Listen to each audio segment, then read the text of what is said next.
নামাজ শেষ করার পরে একবার বলতে হয় আল্লাহু আকবার, তারপর তিনবার বলতে হয় আস্তাগফিরুল্লাহ আস্তাগফিরুল্লাহ আস্তাগফিরুল্লাহ। একবার বলতে হয় আল্লাহুম্মা আনতাস সালাম ওয়া মিনকাস সালাম তাবারাকতা ইয়া যাল জালালি ওয়াল ইকরাম। আরো বলতে হয় আল্লাহুম্মা আইন্নি আলা যিকরিকা ওয়া শুকরিকা ওয়া হুসনি ইবাদাতিকা। এগুলো পড়তে হবে না? গুরুত্বপূর্ণ সুন্নত। যখন সুন্নতের উপর আমল না করব তখন তো সারা জীবনের সুন্নত প্রতিষ্ঠা হবে না। তারপরে একবার আয়াতুল কুরসি পড়তে হয়।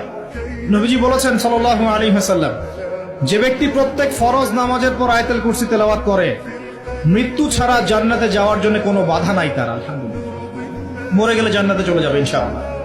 এরপরে আরো আছে আল্লাহুম্মা লা মানিআ লিমা আ'তাইত ওয়া লা মু'তিয়া লিমা মানা'ত ওয়া লা ইয়ানফা'ু যাল জাদ্দি মিনকাল জাদ। আরো অনেক দোয়া কালাম আছে।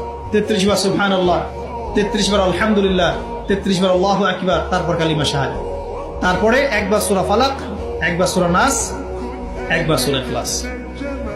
এগুলো পড়ে উঠে আসবেন। আমরা কিন্তু এই সুন্নগুলোর চাইতে এখন ওই মুনাজাতকে বেশি গুরুত্ব দিই, তাই না? মুনাজাত করলেন, উঠে চলে গেলেন। আর সুন্নতগুলো আমল করবে কে?